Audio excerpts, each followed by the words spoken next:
샬롬, 가족들과 풍요로운 명절을 잘 보내셨는지요? 우리에게 주신 육적, 영적 가족들이 있다는 것이 얼마나 귀하고 감사한지 생각해 보게 됩니다. 아름다운 공동체를 통해 믿음의 여정길을 힘을 내어 달려가시기를 주님의 이름으로 축복합니다. 오늘 말씀은 에스겔 32장 말씀 되겠습니다. 제 32장.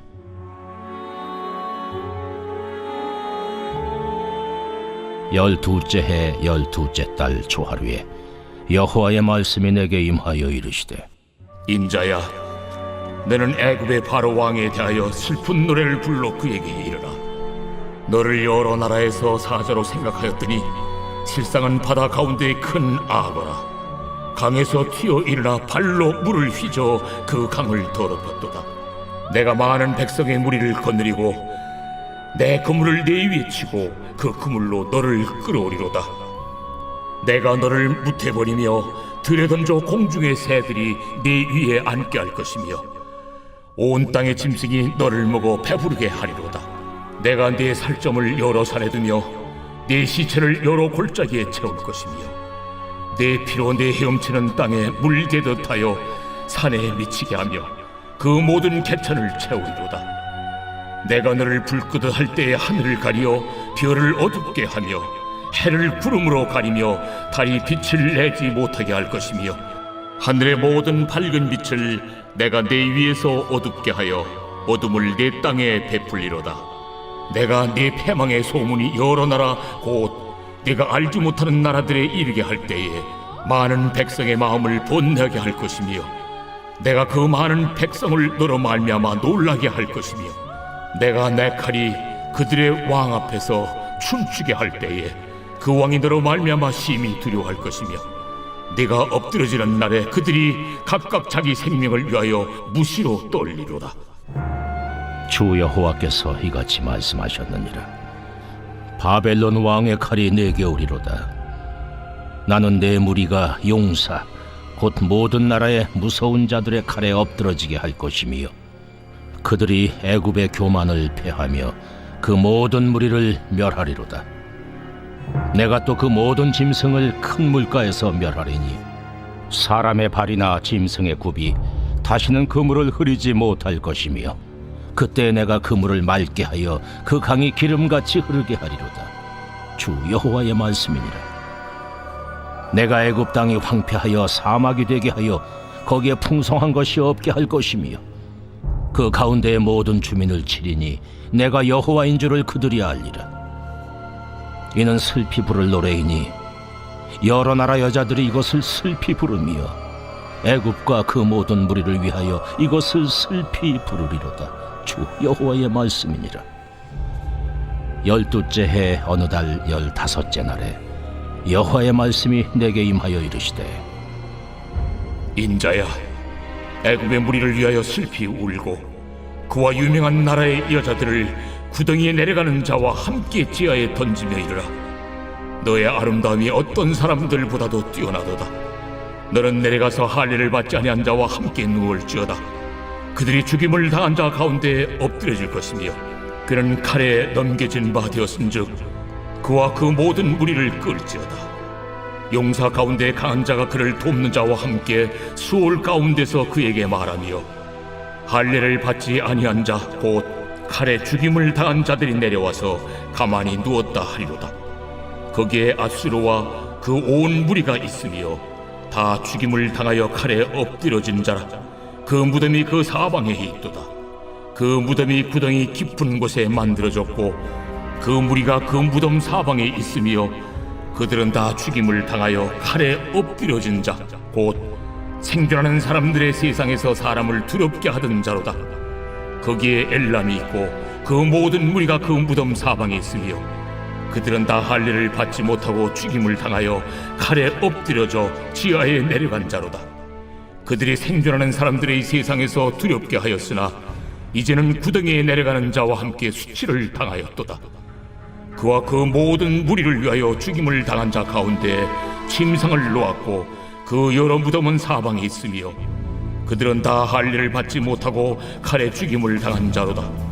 그들이 생존하는 사람들의 세상에서 두렵게 하였으나 이제는 구덩이에 내려가는 자와 함께 수치를 당하고 죽임을 당한 자 가운데에 뉘었도다. 거기에 메색과 두발과 그 모든 무리가 있고 그 여러 무덤은 사방이 있으며 그들은 다 할례를 받지 못하고 칼에 죽임을 당한 자로다. 그들이 생존하는 사람들의 세상에서 두렵게 하였으나 그들이 할례를 받지 못한 자 가운데 이미 엎드려진 용사와 함께 누운 것이 마땅하지 아니하냐. 이 용사들은 다 무기를 가지고 수월에 내려가서 자기의 칼을 베개로 삼았으니 그 백골이 자기 죄악을 졌으며 생존하는 사람들의 세상에서 용사의 두려움이 있던 자로다. 오직 너는 할례를 받지 못한 자와 함께 패망할 것이며 칼에 죽임을 당한 자와 함께 누우리로다. 거기에 에돔 곧 그 왕들과 그 모든 고관이 있으며 그들이 강성하였었으나 칼에 죽임을 당한 자와 함께 있겠고 할례를 받지 못하고 구덩이에 내려간 자와 함께 누우리로다. 거기에 죽임을 당한 자와 함께 내려간 북쪽 모든 방백과 모든 시돈 사람이 있으며 그들이 본래는 강성하였으므로 두렵게 하였으나 이제는 부끄러움을 품고 할례를 받지 못하고 칼에 죽임을 당한 자와 함께 누웠고 구덩이에 내려가는 자와 함께 수치를 당하였도다. 바로가 그들을 보고 그 모든 무리로 말미암아 위로를 받을 것이며 칼에 죽임을 당한 바로와 그 온 군대가 그러하리로다. 주 여호와의 말씀이니라.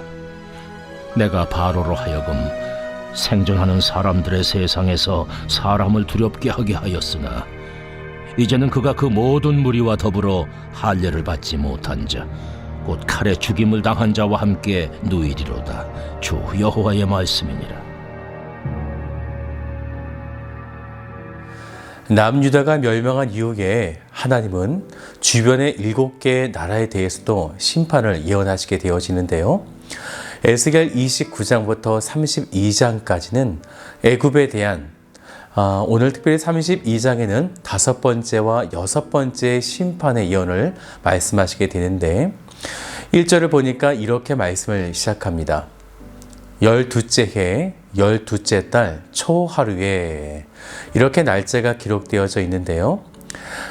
BC 597년 바벨론에 의해서 2차 포로로 끌려갈 때에 여고냐라고 불리는 여호야긴 왕과 에스겔도 그 2차 포로 때 끌려가게 됩니다. 그때부터 12년이 지난 12월 1일 그때부터 12년이 지난 12월 1일 이 날짜가 되어지는 거죠. 남유다 예루살렘이 BC 586년 4월에 멸망했기 때문에 그러면 시기상으로 오늘 본문인 에스겔 32장이 쓰여질 때에는 이미 남유다가 멸망당한 지 약 1년 8개월이 지난 시점이 되는 것입니다.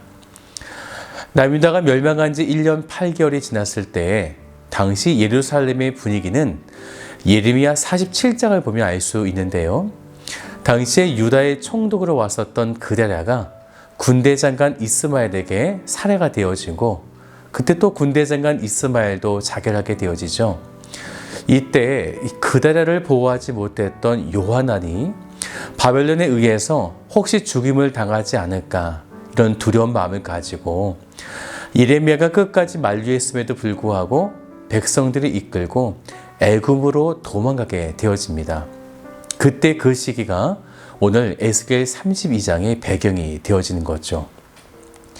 하나님을 끝까지 붙잡지 않았던 남유다, 바벨론에 의해 멸망하였음에도 패망 이후에도 하나님을 의지하지 않고 애굽을 의지하려고 했었던 남유다. 이제 하나님은 바벨론에 의해 이미 끌려간 이스라엘 백성들에게 애굽에 대한 5번의 심판의 예언을 하시면서 유다 백성들을 불신앙으로 빠지게 만들었던 그 애굽을 더 이상 의지하지 못하도록 이제 애굽을 완전히 멸망하시겠다. 이렇게 하나님께서 예언하시게 된 것입니다. 곧 하나님은 우리가 하나님을 의지하지 않고 다른 무엇인가를 의지하려 할 때에 그 대상을 심판하신다. 오늘 그것을 우리들에게 말씀하고 있는 거죠. 행여 우리들이 돈을 의지한다면, 사람을 의지한다면 권세를 의지한다면, 명예와 학식을 의지한다면 하나님은 그 모든 의지의 대상을 심판하신다. 오늘 그것이 에스겔 32장의 아주 중요한 말씀의 포인트가 됩니다. 애굽에 대해서 에스겔 31장에서는 애굽을 대제국 아수르와 백향목에 비유하였는데요.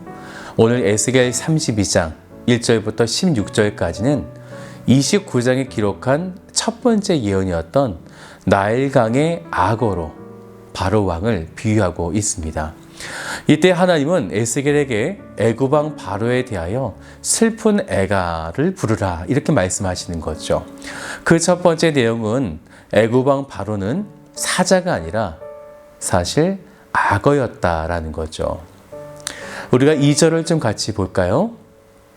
인자야, 너는 애굽의 바로 왕에 대하여 슬픈 노래를 불러 그에게 이르라. 너를 여러 나라에서 사자로 생각하였더니 실상은 바다 가운데 큰 악어라. 악어는 히브리어로 탄님이라고 하는데요. 이 단어는 구약에서 딱 3번만 사용되어집니다. 이 탄님이라는 단어는요, 큰 뱀, 용이라는 의미를 가지고 있는데 예레미야 51장 34절을 보면요, 이스라엘 백성들을 멸망시킨 그 바벨론을 가리켜서 예루살렘을 삼킨 큰 뱀으로 이렇게 말씀하시게 되거든요. 이것이 바로 탄님입니다. 곧 하나님의 대적자, 바로 악한 사탄이 되어지는 거죠. 곧 애굽은 사람들에게 마치 용맹한 사자처럼 무리를 지키는 왕처럼 보이지만 그래서 남유다의 백성들을 끌어당기고 있습니다. 하지만 실상은 악어다라는 거죠. 하나님의 대적자 사탄을 지금 상징하고 있는 것입니다. 그렇다면 사람들은 어려운 순간이 찾아올 때 누구를 찾아갈 것인가 라는 것이겠죠. 하지만 안타깝게도 사람들은 하나님이 아니라 이 탄님, 뱀이나 용, 사탄을 찾아가고 있다라는 거죠. 그것이 오늘 에스겔 32장에서 보여지는 애굽의 심판의 이유가 되어지는 것입니다. 이에 하나님은 그런 대적자를 이제 어떻게 심판하시는가? 16절까지 말씀이 쭉 심판의 이야기인데요. 몇 구절만 우리가 좀 살펴보면요. 4절을 보세요. 내가 너를 뭇에 버리며 들에 던져 공중의 새들이 내 위에 앉게 할 것이며 온 땅의 짐승이 너를 먹어 배부르게 하리로다. 계속해서 그 다음 5절도 보면요. 내가 내 살점을 여러 산에 두며 내 시체를 여러 골짜기에 채울 것이며.